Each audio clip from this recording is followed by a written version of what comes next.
Hello， 大家好，歡迎大家翻到嚟我嘅 channel。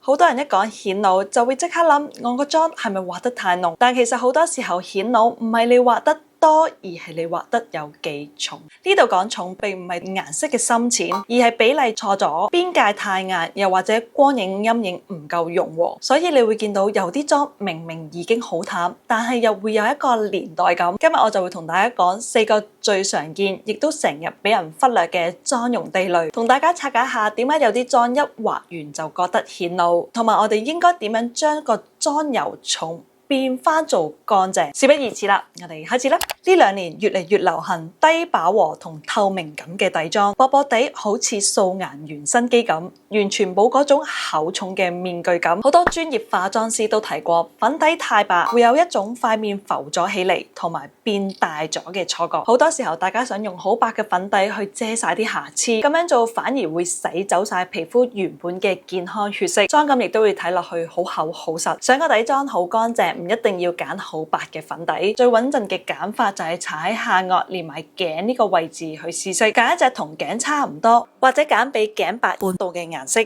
推開之後見唔到邊界，同你本身嘅膚色融得最好，嗰隻就係最啱你。第二步就係睇底調，即係你係偏紅定係偏黃。如果你係偏紅調嘅皮膚，就應該用冷調嘅粉底；如果你係偏黃調，就應該揀暖調嘅粉底，咁樣先至自然，唔會上面變到灰灰沉沉，又或者成塊面黃晒。如果真係唔識分，就揀標明係中性嘅色號，就最安全。之後就到實際上粉底啦。我習慣先將粉底摺喺手背，用粉底掃兩邊沾滿咗粉底液，用其中嘅一面去掃面頰，中間開始向外推，將大部分嘅粉底留喺面頰嘅中央，千祈唔好成面一次過掃晒。咁樣做嘅好處係可以用好少嘅粉底就均勻到膚色，唔會一推開就上到成面好厚好假。推開之後，我會轉用粉撲輕輕印貼頭先上咗粉底嘅位置。呢個動作就係要令粉底同皮膚更加貼合，順便印走多餘嘅粉底，同埋壓走咗啲掃痕，個妝就會薄同埋貼好多。記住呢個動作係印唔係擦，如果唔係就會好容易起紋同埋有擦膠水啦。搞掂面頰，我哋就用少少嘅粉底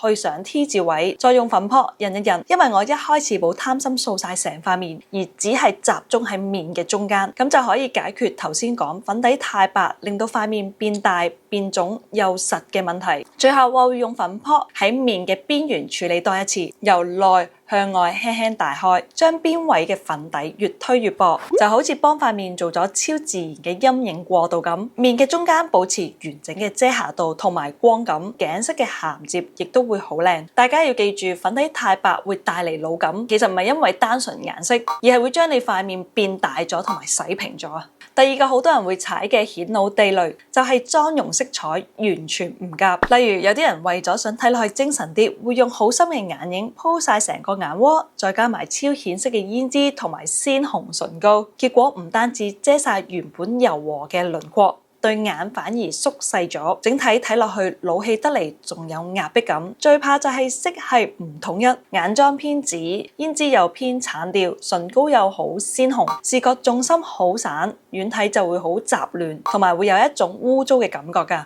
所以如果你想化到日常淡妝嗰種好似天生咁靚嘅感覺，我哋要改用一啲低飽和度、帶少少灰調嘅色系，好似啡色、奶茶色或者朱古力色呢一類嘅大地色。呢啲色上眼之後唔會跳晒出嚟搶鏡，但係又可以好自然咁加深眼窩嘅陰影，修飾眼型。你可以揀一隻比較淡嘅啡色，深淺係比你本身嘅膚色深半至1度左右，因為落筆嗰個份量係最多。所以要由睫毛根部開始掃起，再慢慢向上向外掃開，等啲顏色由深到淺自然咁暈染出去。下眼影方面就可以用翻同一個色喺下眼線輕輕帶過一條嘅陰影，咁樣眼神就會有輪廓，但係又唔會變成煙熏妝，完全符合到日常淡妝嗰種好似乜都冇化，但係又靚咗好多嘅感覺。完成晒眼妝之後，我哋就到胭脂同埋唇膏，揀翻同眼影一樣色調嘅胭脂，好似乾燥玫瑰、珊瑚色，用一支比較鬆嘅胭脂掃喺外眼角下邊輕輕印咗上去，再用一支乾淨嘅掃左右兩邊混開。咁記住位置唔好太低，又或者太側，要混染到幾乎睇唔到邊界，就好似皮膚底層自己透出嚟嘅嗰種健康紅潤感，完全係冇一笪笪嘅色塊。唇膏嘅顏色都要同胭脂同一色系，例如豆沙色、乾燥玫瑰或者啡調。首先喺唇嘅中間印咗一層，用手指或者用唇掃向邊緣推開。呢度有個小技巧，你係刻意要留翻少少嘅唇紋，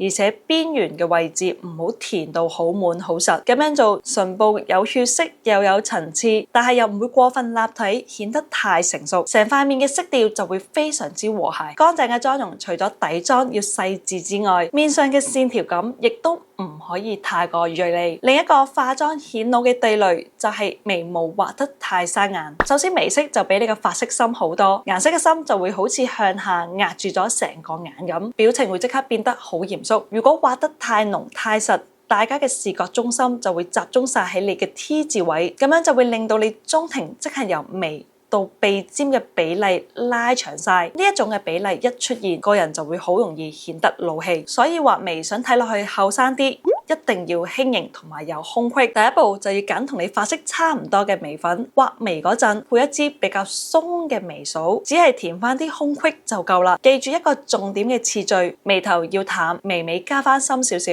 眉毛要有深有淺，睇落先至立體。第二步好多人都會忽略嘅就係眉膏，好多人成日會問我條眉明明已經畫淡咗，但係點解睇落去仲係咁重手？原因好簡單，就係你眉底嘅粉色係淡咗，但你原身啲眉毛仲係好深色，所以呢一步唔係為咗要定型，而係要調色。我會將眉膏掃喺深色嘅眉毛上邊，特別係眉尾嘅位置，之後再用一支乾淨嘅螺旋刷順住眉毛嘅方向掃勻出，咁樣做啲眉膏就唔會結埋一嚿嚿，眉色就會變得好均勻。記住真正顯得後生、顯得嫩嘅眉，一定要輕透同埋有空氣感。講完眉，我哋進入最後嘅一個部分。好多人以為搽咗陰影，塊面會即刻顯得好瘦，鼻梁會顯得好高。如果用錯咗，就會變成下一個顯老嘅地雷。鼻影做例子，如果你由眉頭畫到落去鼻頭，中間又冇斷開，成個 T 字位嘅視覺就會變得好重好實，連帶成塊面嘅縱向比例都會拉長，自然睇落去變得成熟好老成。大家要記住，